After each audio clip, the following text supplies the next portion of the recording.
আসসালামু আলাইকুম। আলিস আল ইসলামকে রাডারে রাখবেন কিনা নির্বাচকরা, অর্থাৎ নজরে রাখবেন কিনা নির্বাচকরা। আমি বলছি না যে টি-20 ওয়ার্ল্ড কাপে আলিস আল ইসলামকে ডেবিউ করিয়ে দেওয়া সেটা হয়তোবা বেশি সাহসী কোনো একটা ব্যাপার হয়ে যাবে, কিন্তু আলিস আল ইসলামকে নজরে রাখা বা রাডারে রাখার কথা আমি বলছি, সেটাকে সিলেক্টররা রাখবেন কিনা। অতীতে একটা তিক্ত অভিজ্ঞতা আছে, সেটা হচ্ছে তাকে এমার্জিং এশিয়া কাপে নেওয়া হয়েছিল, একটা ম্যাচ খেলানোর পর এর পরবর্তীতে আর ম্যাচ খেলানো হয় নাই। সেটা কেন খেলানো হয় নাই আলিস আল ইসলাম নিজেও আসলে জানেন না তাকে কেন খেলানো হয় নাই।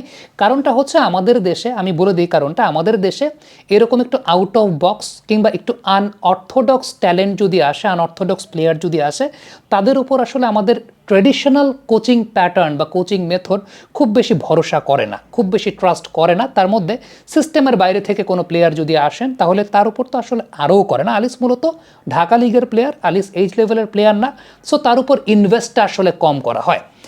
আলিস আল ইসলামের আমি যদি লাস্ট ম্যাচটার বোলিং বিশ্লেষণ একটু করি, তাহলে এর আগের দিন যেমনটা আমরা দেখতে পেয়েছিলাম, দিনের বেলা তিনি খুব জোরে বোলিং করছিলেন, 90 কেজে বোলিং করছিলেন নিয়মিত।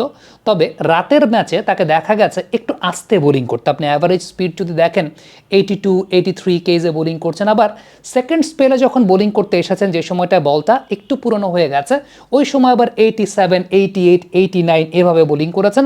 এর আগের দিনের মতো অত জোরে বোলিং করছিলেন না। এদিন একটু ডিফারেন্ট ওয়েতে আলিসকে বোলিং করতে দেখা গেছে। কেন ডিফারেন্ট ওয়েতে আমি আপনাকে যদি বলি, তাহলে আপনি যদি আলিসের নর্মাল যে বলগুলো তিনি বাইরে বের করে নিয়ে যান, এর আগের দিন তিনি বল বাইরে বের করে নিয়েছেন, সেরকম একটা বলের সঙ্গে এই দিন যে দ্বিতীয় উইকেটটা আলিস আল ইসলাম নিয়েছেন, তার একটা ছোট্ট বৈসাদৃশ্য আপনাদের সঙ্গে দেখাতে চাই। বৈসাদৃশ্যটা দেখবেন, এর আগের দিন আলিস আল ইসলাম যে উইকেটটা পেয়েছিলেন, সেই জায়গাটায় বলের সিমের রিপ্রেজেন্টেশনটা ব্যাটসম্যানের থার্ড ম্যান বরাবর স্ট্রেইট বা আপরাইট সিমে যাচ্ছে।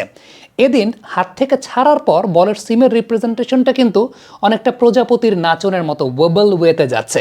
এবং এর আগের দিন যে বিষয়টা ঘটেছিল সেটা হচ্ছে একদম স্ট্রেইট সিমে গিয়ে বলটা পড়েছে, আফটার দ্যাট বলটা ডিভিয়েট করেছে, একটা লেগ স্পিনিং টার্ন পেয়েছে বলটা, অর্থাৎ টার্ন করে বেরিয়ে গেছে। আর এই দিন যেটা হয়েছে সেটা হচ্ছে বলটা ওয়েবল ওয়েতে গিয়ে পড়েছে আসলে লেদারে পড়ার কারণে বলটা কিন্তু আসলে টার্ন করেনি, বলটা স্কিড করেছে, যে স্কিডে আলিস আল ইসলাম উইকেটটা আদায় করেছেন। এখন দুটো ক্ষেত্রে দুটো ছাড়ার যে মেকানিজমটা সেটা একটু আপনাদেরকে লক্ষ্য করাতে চাই।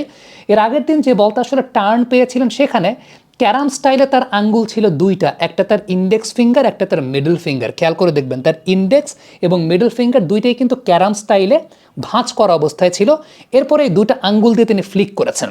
আর এই দিন যে বলটা তিনি করেছেন, যেটা একটু ওয়েবল ওয়েতে গেছে, যেটা মূলত বলের লেদারে পড়ার কারণে স্কিড করে স্ট্রেইট গেছে, টার্ন করে নাই, এই দিন তিনি তার ইন্ডেক্স ফিঙ্গারটা দিয়ে বলটাকে হোল্ড করেছেন, তার মিডল ফিঙ্গারটা সেই জায়গাটায় ভাঁজ করা ক্যারাম স্টাইলে ছিল এবং রিং ফিঙ্গারটা ওই জায়গাটায় সিমের উপর ছিল।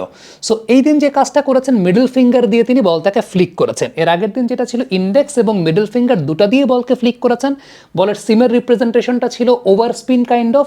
এই দিন কিন্তু আলিস আল ইসলাম অনেক বেশি মাত্রায় সাইড স্পিন কাইন্ড অফ নেচারের বোলিং করেছেন, অর্থাৎ বলের সিমটা, যেটা আমি বলছিলাম যে ওভার স্পিন, অর্থাৎ বলটা এইভাবে যাচ্ছে, যেটা আপনারা পর্দায়ও দেখতে পাচ্ছেন যে বলটা এইভাবে গেছে। আর এই দিন যেটা তার রিলিজের সময় খেয়াল করে দেখবেন, বলটাকে ধরেছেন কিন্তু সাইড স্পিন ভাবে, অর্থাৎ এইভাবে বলটাকে ধরেছেন। সো এই যে জায়গাটা আলিস আল ইসলামের ভ্যারিয়েশনটা ব্যাটসম্যানের পক্ষে বুঝে ওঠাটা ডিফিকাল্ট। এর আগের দিনের আরেকটা বিষয় যদি আমি বলি, যে আসলে যে বলটা বেরিয়ে যাচ্ছে ডান হাতির জন্য, সেটা তো আমি আপনাদেরকে দেখালাম, যে বলগুলো ডান হাতির জন্য ভেতরের দিকে ঢুকেছে, সেই বলগুলোর সময় কিন্তু কোনো আঙ্গুল দিয়ে ফ্লিক করেন নাই, মানে কোনো আঙ্গুল এই অবস্থায় ছিল না।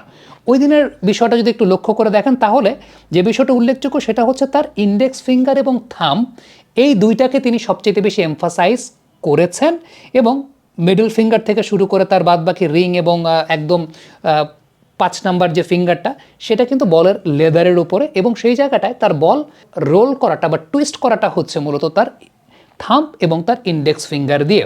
এবং এই ধরনের বলগুলো আসলে ডানহাতি ব্যাটসম্যানের জন্য ভেতরের দিকে ঢুকে। আর এর আগে আমি আপনাদেরকে দেখালাম যে ডানহাতি ব্যাটসম্যানের জন্য বাইরে বের হয়। আবার আরেকটা ভ্যারিয়েশন তিনি আজকে করেছেন, যে ভ্যারিয়েশনটাতে মূলত আসলে বলটা স্ট্রেইট যায়, অর্থাৎ বলটা সিমে না পড়ে বলটা লেদারে পড়ে স্কিড করে। সো আলিসের মধ্যে এই ভ্যারিয়েশনগুলো আছে। 4 ওভার 16 রান দিয়ে 2টা উইকেট পেয়েছেন, স্টাম্প করিডোরটা ছাড়েন নাই, বেশ ভালো বোলিং করেছেন, ব্যাটসম্যানকে টাফ টাইম দিয়েছেন। আর সবচেয়ে উল্লেখযোগ্য ব্যাপার আমি যেটা বলবো সেটা হচ্ছে যে আলটিমেটলি এই যে এই দিন তার বোলিং নেচারটা, রাতের ম্যাচে বোলিং করছেন, বোলিং নেচারটা চেঞ্জ করেছেন, একটু আস্তে বল করেছেন। পেস ভ্যারিয়েশনটা which is very important for a bowler, যে পেস ভ্যারিয়েশনটা যখন ব্যাটসম্যানকে ধোকা দেয়, ডিসিভ করে, এটা অনেক বেশি মাত্রায় কার্যকরী ফর আ বোলার।